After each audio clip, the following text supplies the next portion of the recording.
It is Locked On Jazz for the 2nd of November. Jazz and the Mavericks tonight, and Luka Doncic. We'll talk about that. But Lauri MarKkanen is our star, and I watched every single basket that he's made all year, and it was awesome. And we'll talk about it coming up. Plus, I have bad news if you're a 6'1 guard. Well, unless you're probably Donovan, but that's about it. It's all coming up on today's edition of Locked On Jazz. You are Locked On Jazz, your daily podcast on the Utah Jazz. Part of the Locked On Podcast Network, your team every day. Oh my gosh, I forgot the bump, and it was like so pleasant. I'm flustered. Maybe this is the beginning of the new way to do it. Who knows? All right. I want to talk about a bunch of things, but this is Locked On Jazz, your daily podcast on the Utah Jazz, giving you insight, expertise, geeky numbers, and hopefully making it way better to be a Jazz fan each and every day. Thanks so much for making Locked On Jazz your first listen of the day. We are free, available on all podcasting apps, so please give us a 5-star review and subscribe. We're also available on YouTube, and you can subscribe, and then you can hit that little bell button, and that bell button will notify us every single time that we do something. So when Ron Boone and I go postcast live tonight, you'll know. I hope you can hear the energy's back, the voice is back, feels good. Yesterday was a little bit of a slug. I tried to fake it. I think you guys could probably tell. But anyway, I super appreciate you tuning in. I've been inspired. I'm all fired up. All right. So I actually wanted to talk about this anyway, and then I think Zach Lowe might have written something about it. I saw a headline. And Ron Boone and I were watching the Dallas-Orlando game on television on the plane. And I've been talking about this a lot. I've said that the two biggest things that I think are going on in the league, and you've heard me say this, are that nobody under 6'4 got drafted in the first round this year. And then the second thing that I talked about that I thought was the most important thing was the fact that at some point, I believe, coming off this draft, if I have my numbers right, about 18 of the teams, and we can go back through it, will have their first or secondary ball handler will be 6'8 or taller. So tonight, Luka is 6'9, and he's their only ball handler. Lauri's becoming pretty close to our second ball handler, or Kelly Olynyk. They're both 7 feet. This is the trend of the league. To me, the biggest story that's going on in the league is not that the defensive 7-foot-tall big like Rudy Gobert is becoming extinct, which is kind of what the talking point was. I really think the 6'1 guard is out of this league. Like Kennedy Chandler's a nice player out of Tennessee, the rookie from Memphis. He looked so small on the floor.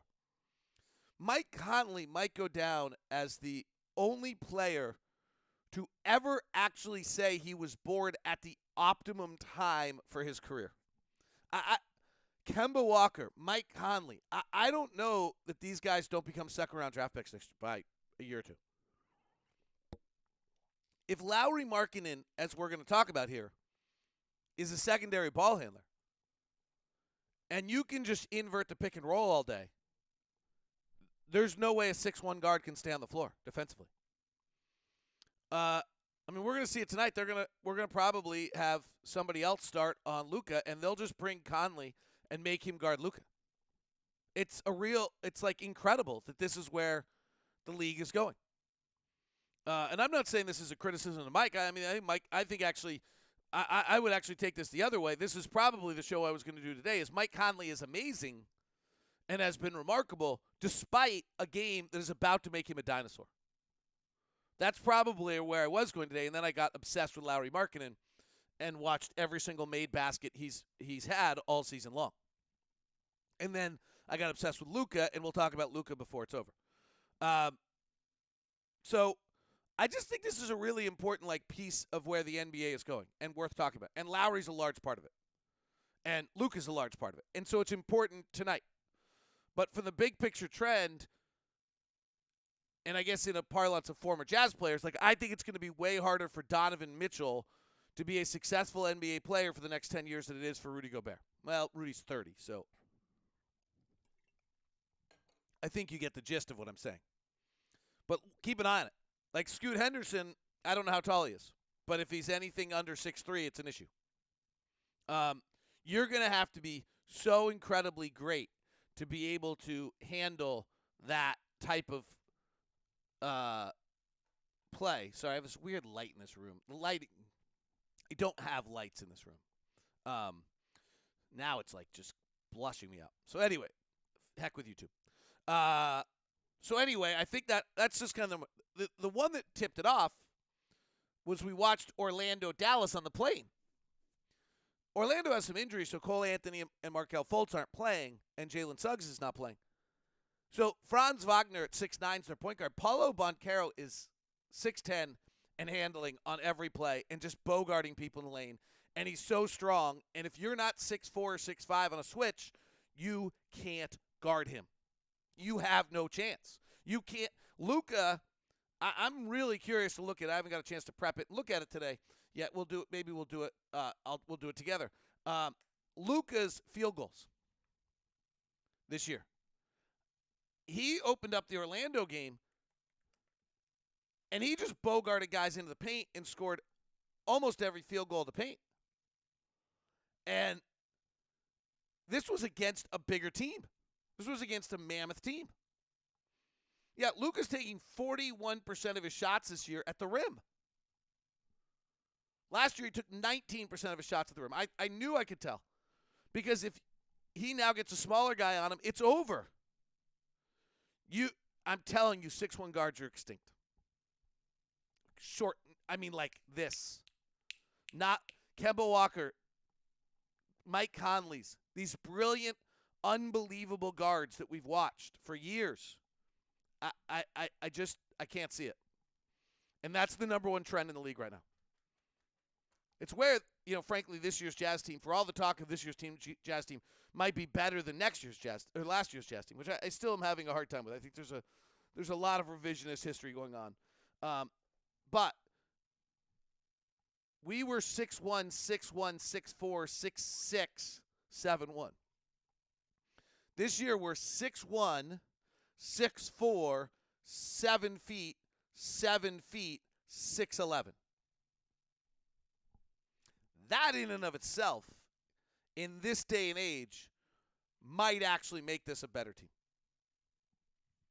Particularly because 6'1", 6'1", regardless of how hard they try, I'm not sure they can defend. Royce had a bad defensive year, and Boyan's a bad defender. Okay, 6'1", Mike Conley, I just said it. Mike Conley can give everything he wants tonight, but if Luka wants to take him down the post, there's nothing Mike Conley can do. That's my point. This is not about someone's skill set. Then you have Lauri MarKkanen, who's a hell of a defender. We found really interesting to see what Will Hardy does. The Jazz discovered something with Walker Kessler out. Lauri MarKkanen played drop big beautifully the other night and then torched Memphis as the 5. We'll see whether or not. I know we want to develop Walker Kessler, but that's going to be an interesting one to play here. Lauri MarKkanen needs minutes at the 5. Kelly Olynyk is a good positional defender, and Vanderbilt is actually not a very good isolation defender. He's active. All right. I want to talk about Lauri MarKkanen. I want to talk about a lot of Lauri MarKkanen. If you're watching on, you probably can't see it. I got notes and notes and notes and notes. I went through every single basket that Lauri MarKkanen has scored on the year. And we're going to talk about him coming up next on Locked On Jazz. Today's show is brought to you by my good friend Steve Carter over at Intercap Lending. It is so great to have Steve Carter as a part of our group. I really, it's just great. Like when we talk about sponsors and, actually I'll share. I met with a sponsor who I really like, Grip 6, and we can't figure out how to financially make it work. Locked On Jazz has gotten too big, and I don't know whether or not we can, we've gotten expensive. I don't know if it's going to work to have Grip 6 back on. Grip 6 was a local Utah company. I just love, we don't have any inventory. We're basically locally sold out. But I talk to them because they're Grip 6, and I like them, and I like who they are and what they stand for, and that they're a Utah company. I feel this way about Steve Carter. Steve Carter, I just want to keep him as a sponsor because he does such great things for you. Intercap Lending's company, 40 years old. Josh Romney brought it back to Utah, one of the largest independent lenders. Brock Worthen has done amazing as their president. And then Steve Carter's our guy. He's our loan officer. And he's just remarkable. Just the best customer service person I can ever get you in touch with. It's Intercap Lending. You can call Steve at 385-800-8528. Or you can email me directly at dlock09@gmail.com, and I'll help you out. And I'll get you set up. Intercap Lending, NMLS number 190465. Visit intercaplending.com. Please, if you're in need of a loan, talk to Steve Carter. I can promise you it'll make your life better. There's no question. Today's show is also brought to you by our friends over at Murdoch Chevy, located in Woods Cross, also in Logan, and also in Logan. The Chevy lineup of trucks, absolutely awesome. The Silverado and the Colorado are stalwarts. The SUV lineup, I think, is underrated with the Equinox, as well as the Blazer, and then the Traverse.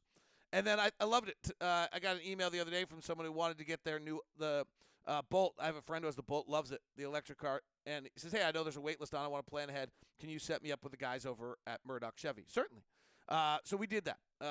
They are located at Woods Cross. They are located in Logan. But you can email me first at dlock09@gmail.com, and we will get you taken care of and set up with our friends over at Murdoch Chevy. Thank you very much for making Locked on Jazz your first listen of the day. Locked on Sports today, 22 minutes of high level, taking you through the day in sports, everything that's going on, and everything you need to know. Should be your second listen. All right. So there's a bunch of stuff that jumped out at me about Lauri MarKkanen, and I'm trying to have this fairly well organized because there's just so much to it, and I know my brain, and it could just go everywhere here. He has scored in the following fashions this year. On a post-up. Interestingly enough, by the way, his first basket as a member of the Utah Jazz was on a left block, post-up from 15 feet, turnaround jumper. He did not have another post-up until 2 games ago. When we got Lauri MarKkanen, I told you he was a good post-up player, because he was last year, and that he was a catch-and-shoot guy, and they played some pick and pop. That's what the data said. That's what Cleveland had him do. That's what Chicago had him do last year, except for the second year we've talked about a lot that he has scored on a post-up. He's scored on, I think, 16 catch-and-shoots. He's scored on a few off-the-bounce threes, not very many. He has scored on drives, but we'll dig into that. He's scored on a pure isolation. He's scored on a pick and roll, but we'll dig into that. He has scored in transition. He has scored on a slash. He has scored on offensive rebounds. It's for this reason, the first takeaway I have from watching all of his baskets is I don't believe, as he becomes the number one option and people scout for him, that he's going to slow down. I do not think so. He gets so much action off the ball by offensive rebounding, by sprinting the floor, by slashing. Unbelievable feel. And he has a versatility to his game that I don't think a scouting report can take away. You can put Herb Jones on him. You can put Mikal Bridges on him. You can put all the best defensive players in the league on him. First thing, he's 7 feet tall. So the catch and shoot three is still going to be there the whole time. The second thing, the Jazz haven't even tapped into him as a pick and roll player at all. The Walker Kessler illness allowed him to go play some in that manner in a way that we just hadn't seen yet. So that's been, I think that's a wildly important aspect here, is that we suddenly have a whole new aspect of what you could see out of Lauri MarKkanen.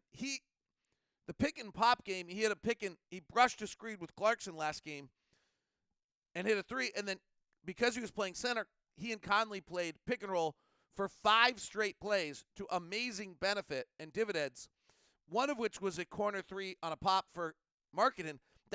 Those are his only 2 pick and pop threes of the entire season.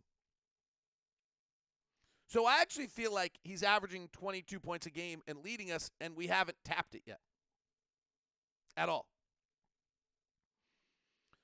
The next thing I would say here that I think's important is let's go to the drive game for a second. Actually, let me back up. Sorry, trying to be organized. The second thing that I think is important is his incredible, unbelievable feel of the game. Mike Smith mentioned this on the postgame the other night. He is in the right place at the right time all the time. He has 9, maybe, I probably didn't do the last, 11 field goals this year on what I would just call slashes. He's in the corner, someone drives, he cuts, gets a basket. He's at the top, at the angle, he cuts perfectly when Jordan Clarkson. My Twitter feed at DLock09, I put a few of these up. We're 8 games. He's getting a bucket or 2 like that a night. He gets a bucket or 2 a night on an offensive rebound. He gets a bucket or 2 a night in transition. Boy, does he run. Boy, does he ever run. So you can go scout him all you want and do all these things to try to slow down Lauri MarKkanen from a scouting standpoint. We're not going to leave him for catch and shoot threes. We're going to be aware of his drive. We're going to bring second guys to him. Okay, that's fine. He's still going to get a field goal in transition. He's still going to get a slash. He's still going to get an offensive rebound. He's still going to get 4 or 5 stuff just because he's so active. He plays so hard. He runs the floor so hard. He's 7 feet tall. He has incredible body control, and he has insane feel for the game. Insane feel for the game. Those are the things that jumped out most at all to me. Okay. Here's some real awesomeness. You ready? He has scored 1, 2, 3, 4, 5, 6, 7, 8, 9, 10, 11, 12, 13. 13 field goals that I watched. There was 1 or 2 that NBA didn't have on drives. Okay? Isolated on a wing, drive. He has 1 isolation from the top. He just bogarted the crap out of Rudy Gobert and scored on him. By the way, the slash, the Gobert dunk, was a pick and roll, actually, not a slash. Okay, we'll touch on that in a second. Here's what of those baskets, what'd I say? How many ever I said? He's only done 2 of them twice. What? Follow me. He has a left-hand drive to a left-hand hook. Okay? So he was on the right side of the floor. He drove with the left hand in the middle into a left-hand hook. He has a left side of the floor, right-hand drive into a pirouette fadeaway. 2 of those. He's done that twice. He has a left-hand drive, curl back over his shoulder into a right-hand hook. He has a left-hand drive into a stop and pop jumper. The other night he banked it. The other time he just pulled. He's done that twice. He has a right-hand drive into a stop and pop 3-footer, a right-hand drive into a stop and pop 9-footer that was one of the most awesome plays I've seen. Those are very similar to the Gordon Hayward baskets we were used to seeing. He has a right-hand drive back over his, right-hand drive back over his left shoulder into a left-hand hook. Good beep and luck stopping this if you're a defender. He has a right-hand drive into a fader, stop, fade in the lane. Similar to a right hand into a stop and pop. A little different. Those 2 could probably combine. He has a left-hand drive where he actually goes all the way to the basket, powers up in traffic, and scores. He has a right-hand drive where he goes up and packs it on the reverse side with the right hand. That was just the other night.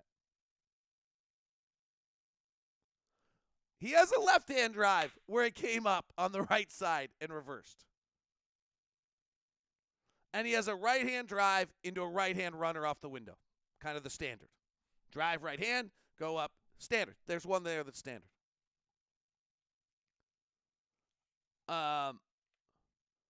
That is an array of skills and plays that is astronomical. Those are just on drives. It's interesting to me that he has no defined move. And is that to his benefit that he's simply just reading every single time and making a play? 1, 2, 3, 4, 5, 6, 7, 8, 9, 10, 11, maybe 10 different things there.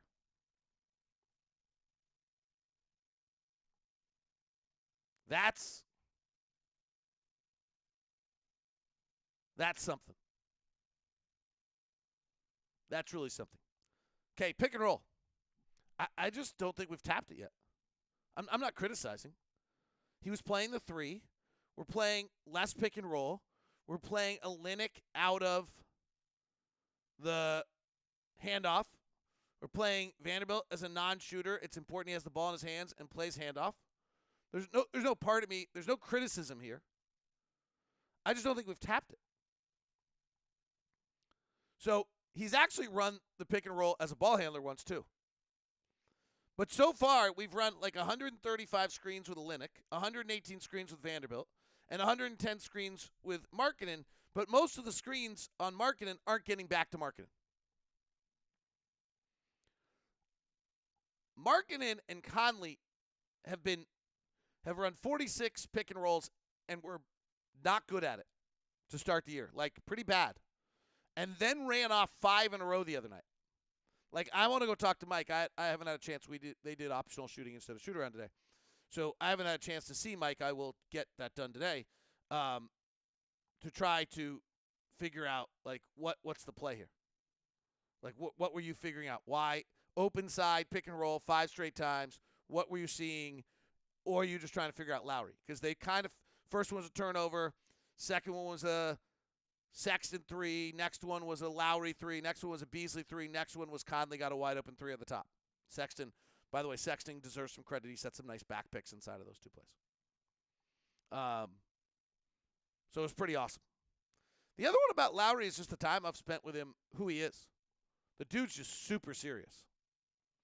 He told me the story about being 10 years old, going to the gym as a kid, shooting 50 elbow jumpers, writing down the number that he made, setting his new goal, and driving himself the next day to do it at 10, 11 years old. He's from a family of ball players. His mom was on the national team. His dad played. His brother played soccer. He's a family of athletes. He's the youngest of 3. It matches all things. And even when I talked to him about the other day about, hey, in your second year, you got all these opportunities, and then you never got another chance, his response to me was a little bit of like, you know what, you just got to be so good you have to have the chance. Like, he put it back on himself.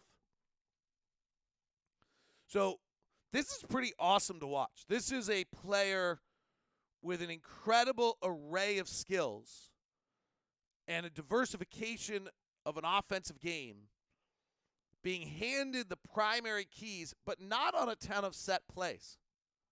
Who's being able to do this? Like, it's super interesting to me. Where is it? Here's Minnesota game. Here's his baskets. Left-hand drive to a right-hand hook. Pick and roll dunk on Gobert. Catch and shoot 3. One-on-one ISO on Gobert. Off the bounce 3. Offensive rebound slash. Those are his first 6 field goals. All different. How many of those were a play called for him? Probably 2. Left-hand drive. An alley-oop in transition. Snuck behind the defense for a slam. And a left-hand drive into a 14-foot fader. I mean, it's just really interesting how even inside of one game, he's diversifying. New Orleans. I just wrote dunk. I'm trying to figure out. Probably fast break dunk. Slash. I kind of garbage basket. Loose ball. I just put it back up and in. Catch and shoot 3. Offensive rebound. Transition. Pick and roll with Conley, the game winner. Catch and shoot 3. Right-hand drive to a step back. Any of those the same? 2 catch and shoot 3s. Here's the crazy one on Houston. Houston, second game. Transition, transition, transition, transition, transition, transition. He just ran. He got 5 field goals against Houston just running.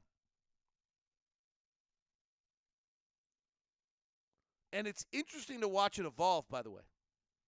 Because I would point out that opening night Denver is right block 15-foot jumper, right wing drive to a left-hand hook inside, catch and shoot 3, catch and shoot 3, catch and shoot 3, right-hand drive. So then all of a sudden Minnesota is after Denver, and you see it expand, and then New Orleans expands again, and then Houston expand, and then you start getting to what he did in Memphis, and he's just doing everything. So we're seeing the Jazz stretch it. Luka Doncic is on the docket today. And that means the Jazz have got their hands full. So we will break down a lot of Luka coming up. Today's show is brought to you by our friends over at betonline.net with all the news, sports, podcast, world, odds for tonight. Just ask Isaac Harris on Locked On Mavericks. The man guesses the odds on every game. Right now, the Jazz are a dog tonight, 5.5 against the 3-3 Mavericks. The Luka Doncic led at even more than ever before, led Mavericks. Interesting game tonight. Memphis is a 4.5-point favorite in Portland, and the Pelicans are a 3-point favorite against the Lakers in L.A. Luka Doncic was the odds-on NBA MVP when the season started. Let's see if we have the latest odds here for that. Giannis is making a run at it. Luka's plus 275. Giannis plus 350. Tatum is plus 750. Ja plus 800. Steph plus 1,400. Then Embiid, Jokic, Durant, Donovan Mitchell, Trae Young, Zion Williamson. So all at betonline.net, where the game starts. When you are done with Locked On Sports today, the guys at Locked On Mavericks are just outstanding. So grab that and make sure. All right, Luka. I talked about it earlier. He's taking 41% of his shots at the rim. Last year, he took 36% of his shots as threes, and he took 46% of his shots as mid-range shots. He's still taking 31% of his shots at threes, but he's completely changed the mid-range game and is just going all the way into the post. His effective field goal percentage is at a career high because of it. He's at 55.7. He was at 53. But he's just bogarting people. The shots at the rim are a little more difficult, and he's still finishing at 71%, which is great. Anything over 70 is elite. And as a guard, it's pretty amazing. His mid-range shooting, which is now reduced, and he's only using it, has gone up a great deal. He was a 34% long two-shooter. That used to be a win. He's now at 45. His short mid-range game, which is now in the paint, but not inside the restricted area, has gone from 49% to 61. He's dominating in the paint right now. It also means that he is still continuing to draw a ton of fouls. And he's actually drawing now 16% of his field goal attempts are now being a shooting foul, which they were not prior. So he's gone from 13.8 to 16%. He's gotten a lot better here. Like the early indicators 6 games in are there's a bunch of numerical things about Luka that look way better than they have before. And they've been great before. What's crazy is his usage. So for those who don't know what usage is, it's how much of a team's offense did the player use by shooting, turning the ball over, or assisting when he's on the floor. And he is at 45%. He was at 42 last year. It's the highest rate in the league. It's the highest rate in the history of the NBA. What percentage of his teammates made shots does he assist on? 50% when he's on the floor. The other one that's really interesting on him so far, 6 games into the season, is his turnover rate is way down. He's gone from 13.6 to 8.2. It's pretty incredible. He might have gotten better, which is, hard to fathom because we saw him, and he's just great. Now, there was an interesting thing last year where their plus-minus for Dallas was often better when he was off the floor, largely because he was so bad defensively. That has not shown the same way this year. What is interesting this year is the team is not shooting as well when he's on the floor. The defense is right about the same when he's on and off the floor. They're not shooting as well when he's on the floor, which is really weird. They usually are much better. but they're crashing the glass and going to the line much more. So I'm guessing there's a stylistic change that's taking place there. They're not turning it over as much. They're going to the line more. They're turning it over. And they're actually better, but they're not shooting well. They are really slow. They are the opposite of Memphis. Like Memphis is running up and down the whole time. They are walking it up. I don't care. Luke. What's so interesting is Luka runs when he plays in Europe. He does not run in the 48-minute NBA game. I don't entirely know why. But he's been brilliant all year. He had 43 against Orlando. He had 31, 16, and 10 against Oklahoma City. He had 41, 11, and 14 against Brooklyn. He had 37, 11, and 7 against New Orleans. I mean, it's just crazy what he's doing right now. And they're only 3-3. I'm not sure I would be that excited about that if I was a – that's a worthwhile question. But he is really – it's a pleasure to watch. The thing Ron Boone and I watched really, really closely on the plane about Luka is he's never off balance. Never off balance. I hear coaches talk about speeding him up, slowing him down, doing these various things. He's never off balance. He's spinning, twisting, hezzying, doing all these things. It's always with his body perfectly balanced. It reminds me actually of Steve Nash. How's he doing? Oh, my gosh. It does. Steve Nash, when Steve Nash broke through, was never off balance. And this reminds me of Steve Nash. Keep an eye on it tonight. Keep an eye on the different ways Lauri MarKkanen scores, and keep an eye on Luka Doncic never being off balance. And keep an eye on 6'1" guards in this league. Those are the 3 takeaways from today. You have a wonderful day. Thanks for all the people out there that fire me up and inspire me every day. I love it. It is Locked on Jazz. I think I'm excited to have a voice back that doesn't hurt like a razor blade slicing through my neck when I talk to you. I am. You are correct. Have a wonderful day. I'll talk to you tonight.